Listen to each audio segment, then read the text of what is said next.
बताओ किसे कहते हैं केसरिया? वीर गति को तो यहां ज्ञान प्राप्त।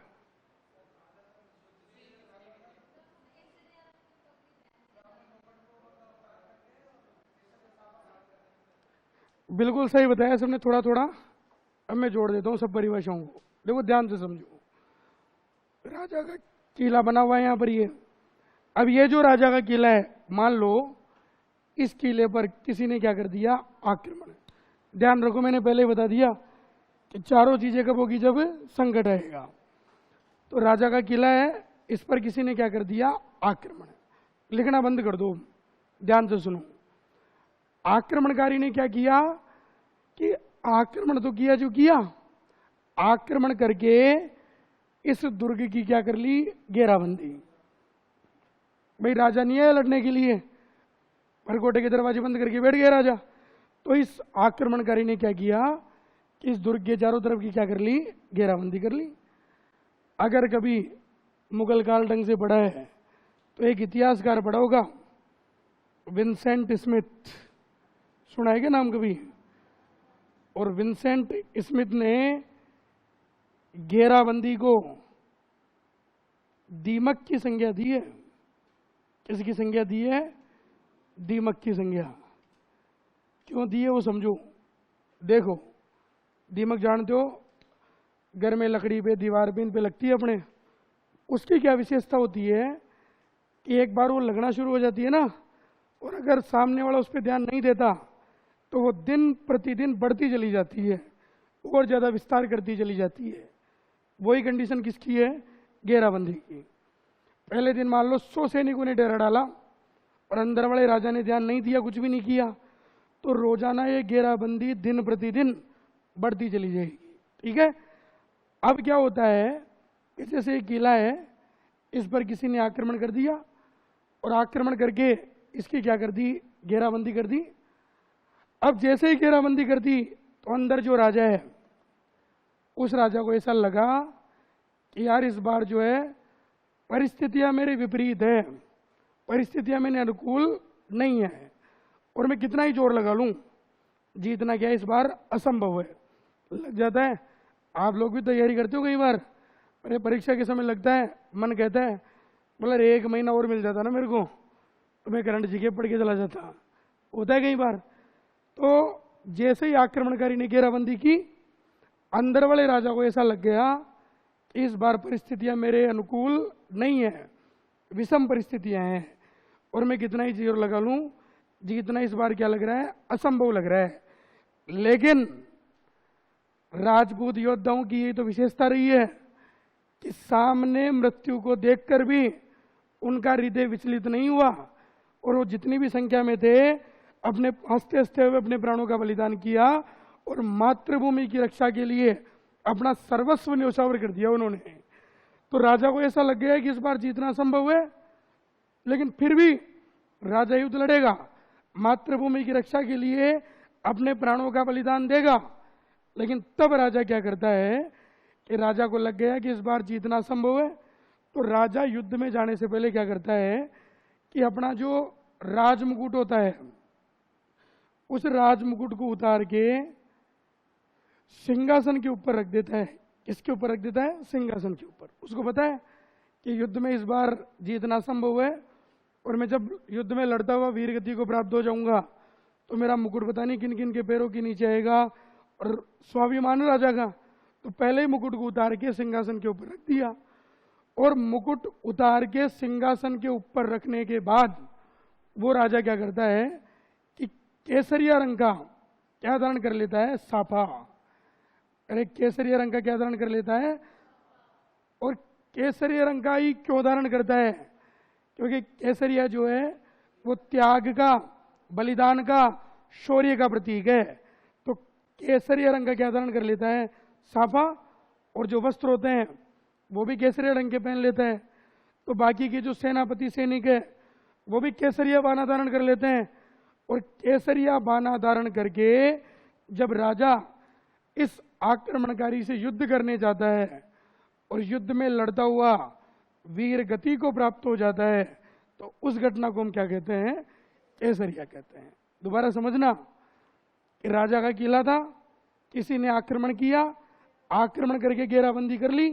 राजा को ऐसा लगा कि इस बार जीतना संभव है, कितनी कोशिश कर लूं जीत नहीं पाऊंगा मैं, लेकिन फिर भी राजा लड़ेगा वो। और राजमुकुट को उतार के सिंहासन पे रखता है और केसरिया साफा धारण कर लेता है, केसरिया वस्त्र धारण कर लेता है और केसरिया बाना पहनकर राजपूत सेना युद्ध करने जाती है। और युद्ध में राजा अगर लड़ता हुआ वीर गति को प्राप्त हो गया तो उस घटना को हम क्या कहते हैं। अब आप कहो कि साहब नहीं हुआ तो, पर नहीं हुआ तो आगे आएगा भी, शाखा में अर्धशाखा में समझाऊंगा, ठीक है। तो राजा अगर युद्ध में लड़ता हुआ मर गया तभी क्या कहलाएगा, केसरिया कहलाएगा। तो वही देसी भाषा में 3 बातें याद करो कि केसरिया पुरुष करते हैं, केसरिया कौन करते हैं, पुरुष करते हैं, अपने मातृभूमि की रक्षा में प्राणों का बलिदान देने के लिए करते हैं। और तीसरी विशेष बात कि जब राजा को ऐसा लग जाता है कि इस बार जीतना असंभव है, परिस्थितियां मेरे अनुकूल नहीं है, विषम परिस्थितियां हैं, तब राजा क्या करता है, केसरिया करता है। बात समझ में आ गई। तो परिभाषा ये बनेगी कि राजपूत राजाओं द्वारा युद्ध के दौरान अपने सिर से मुकुट हटाकर केसरिया साफा धारण करने के बाद युद्ध में लड़ते हुए वीर गति को प्राप्त हो जाना क्या कहलाएगा, केसरिया कहलाएगा। ध्यान रखना, जब केसरिया हुआ है 90% दुर्ग की क्या हुई है, घेराबंदी हुई है, ये कन्फर्म है। जब केसरिया हुआ है 90% दुर्गों की क्या हुई है, घेराबंदी हुई है। तो लिखो परिभाषा इसमें, केसरिया में लिखो राजपूत राजाओं द्वारा, राजपूत राजाओं द्वारा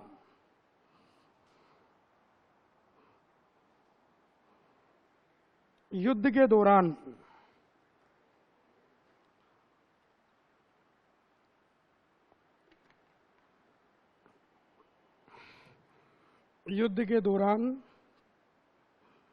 अपने सिर से मुकुट हटाकर, अपने सिर से मुकुट हटाकर केसरिया साफा धारण करने के बाद, केसरिया साफा धारण करने के बाद युद्ध में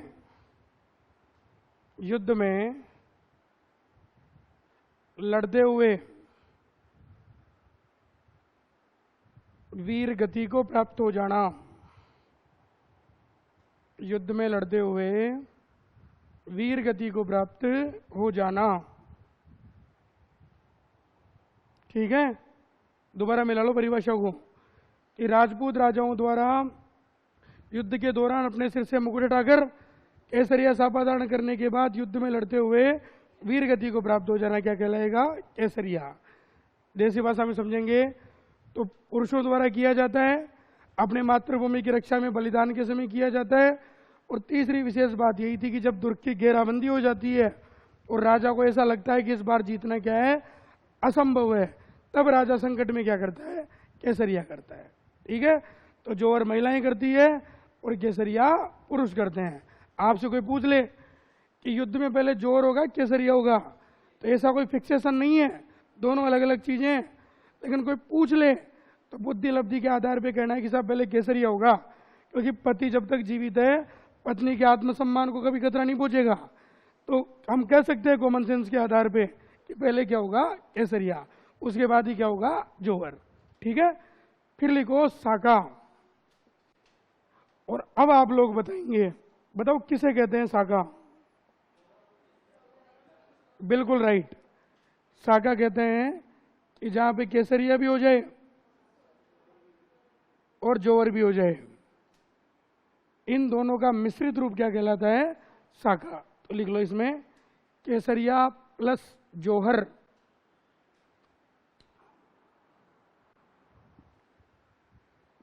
केसरिया प्लस जोहर, ठीक है। अब लिखो अंत में अर्धशाखा, अर्धशाखा। और अब बताना है, देखें अच्छा आप कह रहे हो देखो, जहाँ केसरिया हो जाए जोर नहीं हो, उसे क्या कह रहे हो आप? या आप कह रहे हो मैंने नहीं लिखा कुछ भी? और कोई परिभाषा?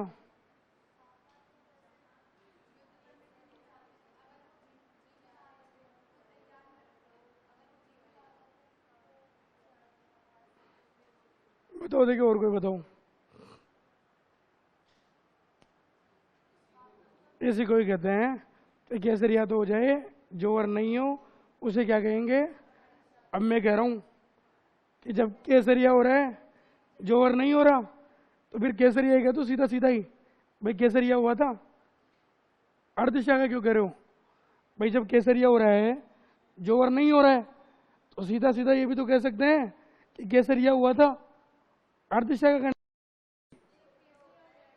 उल्टा कर दूं? शाबाश, कि केसरिया तो नहीं हो और जोर हो जाए। ऐसा कभी नहीं होगा। हमेशा कहावत में आती है कि लेडीज फर्स्ट, लेकिन मरता आदमी है, पहले मरेगा कौन है? हाँ, ये ध्यान रखना। चलो लगाओ, दिमाग लगाओ, किसे कहते होंगे अर्धदिशा का?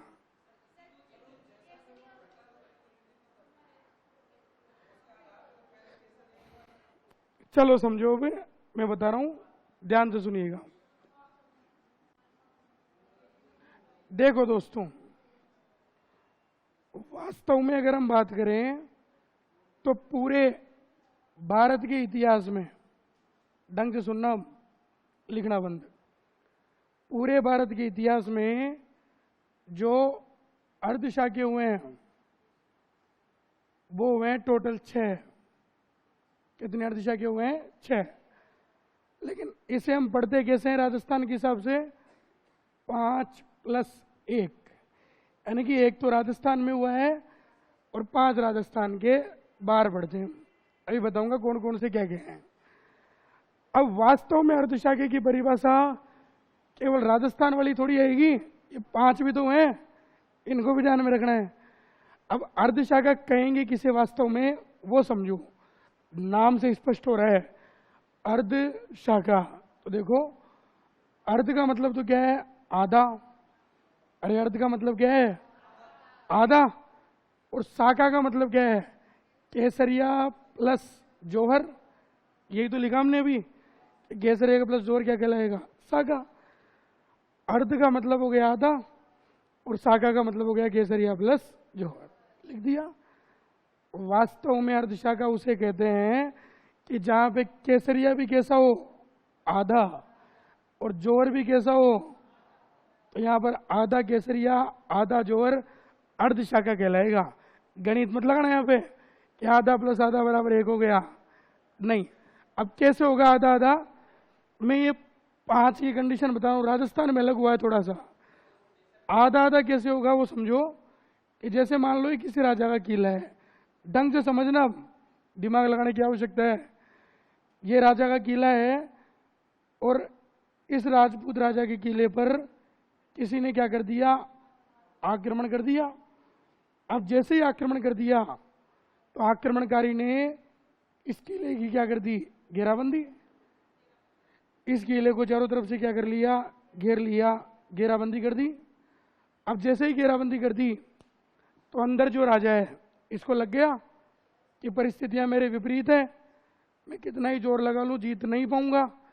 तो राजा क्या करेगा कि मुकुट उठा के सिंहासन पर रख देगा और केसरिया साफा धारण करके युद्ध लड़ने के लिए आ जाएगा। तो राजा ने क्या किया कि मुकुट उतार के तो सिंहासन पर रख दिया और केसरिया रंग का क्या धारण कर लिया? साफा। और साफा धारण करके युद्ध लड़ने के लिए आ गया। अब समझो, राजा ने मुकुट हटा दिया, साफा धारण कर लिया, युद्ध लड़ने के लिए आ गया। अब राजा अगर युद्ध में लड़ता हुआ मर जाएगा तो केसरिया होगा। राजा अगर युद्ध में लड़ता हुआ वीर गति को प्राप्त होगा तभी क्या होगा? केसरिया। लेकिन अभी तक राजा मरा नहीं है, अभी तक युद्ध क्या है? चल रहा है, कोई नहीं जीता, कोई नहीं हारा, कोई नहीं मरा, युद्ध क्या है? अभी तक चल रहा है। लेकिन आधा केसरिया तो हो गया ना भाई, राजा ने मुकुट उतार के रख दिया, साफा धारण कर लिया, युद्ध लड़ने आ गया। तो केसरिया की आधी व्यवस्थाएं तो पूरी कर ली उसने, अब युद्ध में मर जाएगा तो पूरा केसरिया हो जाएगा। तो अभी तक केसरिया नहीं हुआ, कोई नहीं जीता, कोई नहीं आ रहा, कोई नहीं मरा, युद्ध चल रहा है। तो अभी तक केसरिया कैसा हुआ है? आधा। अब दूसरी तरफ क्या हुआ कि जैसे ही राजा मुकुट उतार के केसरिया सापा धारण करके हर हर महादेव के नारे लगाते हुए सेना जब बाहर आ रही है, तो महल के अंदर, किले के अंदर कौन रह गई? महिलाएं, रानियां रह गई। और रानियां कोई नासमझ थोड़ी है। जैसे ही राजा ने मुकुट हटा दिया, सापा धारण कर लिया और सेना लेकर लड़ने के लिए रवाना हुआ, तो रानियां समझ गई कि राजा का वापस लौटना असंभव सा लग रहा है, तभी तो केसरिया वस्त्र पहन के जा रहा है। तो जैसे ही राजा सेना लेकर गया, इन रानियों ने महल के अंदर, दुर्ग के अंदर जोवर करने की तैयारियां शुरू कर दी। कुछ परंपराएं होती है, जोवर के 7 चरण होते हैं। कितने चरण होते हैं? 7। जिसमें एक विधिवत स्नान होता है, सुहाग देवी की पूजा होती है, गोबर मेहंदी के 27 छापे लगाए जाते हैं, वो परंपरा होती है। तो जैसे ही राजा गया, रानियों ने जोर की क्या शुरू कर दी? तैयारी शुरू कर दी। और जो विधिवत इनके क्रियाकलाप है, वो तैयारियां करके, विधिवत क्रियाकलाप करके जो रानियां थी, वो रानियां सारे कार्यक्रम संपन्न करके विधिवत स्नान किया, सुहाग देवी की पूजा की, गोबर मेहंदी के छापे लगाए और जो भी कार्यक्रम थे वो संपन्न कर लिए रानियों ने। और अब रानियां सूचना का इंतजार कर रही है कि युद्ध की सूचना आई, आनी तो चाहिए कुछ। और जैसे ही रानियों को पता चला कि जो राजा लड़ने गया था वो राजा युद्ध जीत चुका है, वो राजा युद्ध जीत चुका है और सकुशल युद्ध से वापस लौट रहा है, तो अब दिमाग लगाओ कि राजा ने केसरिया वस्त्र तो धारण किए, युद्ध भी लड़ा, लेकिन युद्ध में वीर गति को प्राप्त होने के बजाय युद्ध जीत गया और वापस लौट रहा है। तो जैसे ही रानियों को पता चला कि राजा जी जीत चुके हैं और सकुशल वापस लौट रहे हैं, तो बताओ रानियों के मान सम्मान को खतरा है कि नहीं है? नहीं है। रानियों के प्राण संकट में नहीं है। तो बताओ रानियां जोर करेगी कि नहीं करेगी उस समय? तो ऐसी कंडीशन जब होती है ना कहीं, उसे वास्तव में क्या कहते हैं? अर्धशाखा कहते हैं। जहां आधे केसरिया हो जाए, आधे जोर के क्रियाकलाप हो जाए, उसे वास्तव में क्या कहते हैं? अर्धशाखा। और ऐसा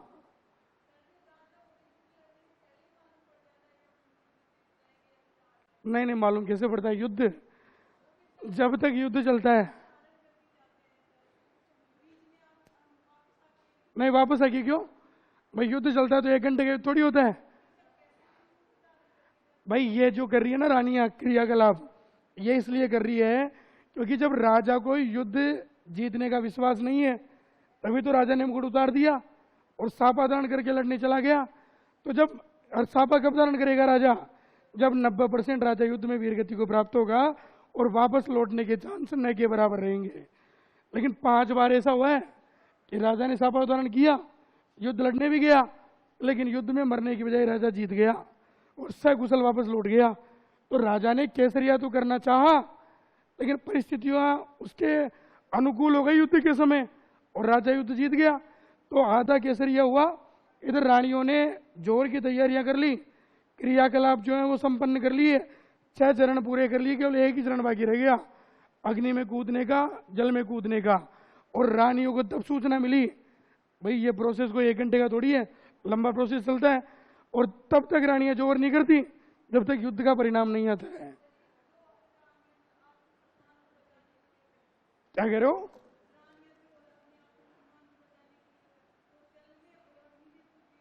जल में और अग्नि में क्यों करती है? और 30 नहीं वैसे कैसे मरेगी? सुसाइड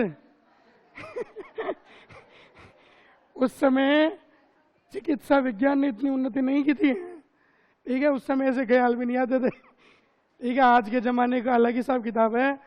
अब मध्यकाल 14वीं शताब्दी की बात कर रहे हैं, ठीक है ना। देखो नष्ट की बात नहीं, अपने प्राण त्यागने की बात है कि मेरे प्राण फकीर उड़ जाए। और जल और अग्नि को पवित्र माना जाता है। अगर इनके अंदर आपके प्राण छूटते हैं तो 100% कम से कम मोक्ष तो मिलेगी आपको। ये इनके विचार थे। तो मैं इनके विचारों को केवल बता रहा हूं आपको ना। तो ये से कहेंगे अर्धशाखा। अब सुनो, लेकिन थोड़ा सा सुनो, समय तो हो गया लेकिन कोई बात नहीं। इसे वास्तव में क्या कहते हैं? अर्धशाखा कहते हैं। जब आधा केसरिया हो जाए, आधा जोर हो जाए, तो उसे हम क्या कहेंगे? अर्धशाखा। लेकिन राजस्थान में ऐसा नहीं हुआ। राजस्थान में क्या हुआ? राजस्थान में जो घटना घटी एक बार, उसी को ध्यान में रख के परिभाषा बना दी गई। और हर किताब में परिभाषा यही मिलती है कि केसरिया तो हो, जोवर नहीं हो, उसे अर्धशाखा कहेंगे। ऐसा राजस्थान में हुआ, और क्यों और कैसे हुआ वो मैं आपको समझा रहा हूं, ध्यान से सुनिएगा। राजस्थान का अर्धशाखा हुआ 1550 में। कौन सी रियासत में हुआ? जैसलमेर। राजा कौन था उस समय? लूणकरण बाटी। और उस समय जो आक्रमण किया था वो था कांधार नरेश अमीर अली। इसने उस समय जैसलमेर पर क्या किया था? आक्रमण किया। अब देखो इस समय क्या हुआ, ध्यान से सुनना, इसी कंडीशन को ध्यान में रखकर।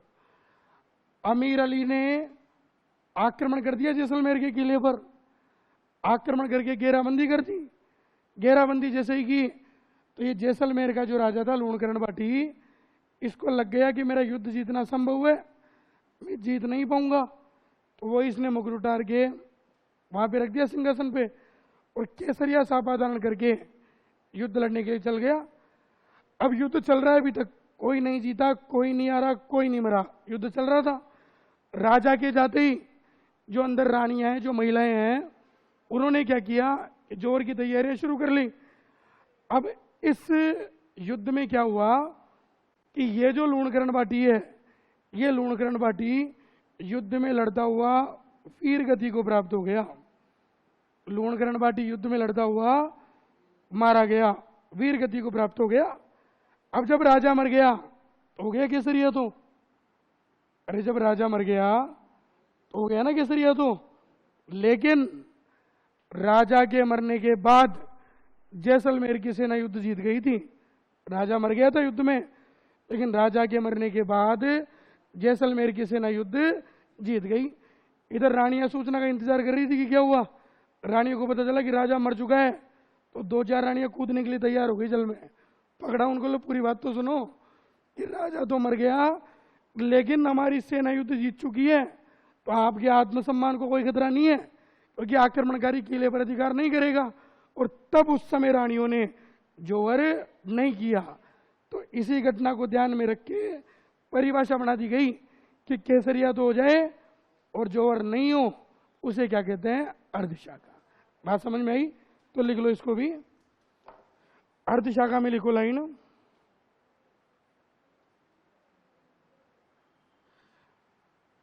केसरिया तो हो, केसरिया तो हो, लेकिन जोवर ना हो। केसरिया तो हो लेकिन जोवर ना हो। ठीक है, यही परिभाषा है राजस्थान के इतिहास में अर्धशाखा की, कि केसरिया तो हो जाए और जोवर ना हो। नोट लगा के नीचे लिख लो इसमें, अर्धशाखा में नीचे नोट लगा के लिखो, राजस्थान का एकमात्र अर्धशाखा, राजस्थान का एकमात्र अर्धशाखा डेस लगा के लिखो 1550 ईस्वी। 1550 ईस्वी जैसलमेर शासक लूणकरण बाटी के काल में। 1550 ईस्वी जैसलमेर शासक लूणकरण बाटी के काल में।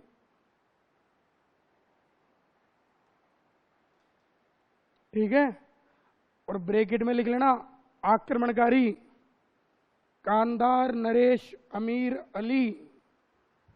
जो आक्रमणकारी था उस समय, जिसने आक्रमण किया था जैसलमेर पे, ब्रैकेट में लिखना कांधार नरेश अमीर अली। ठीक है, तो कंफ्यूज नहीं होना है। जोवर केसरिया साकार दिशा का संकट के समय होंगे। जोवर महिलाएं करेगी अपने आत्मसम्मान को बचाने के लिए। केसरिया पुरुषों द्वारा किया जाता है।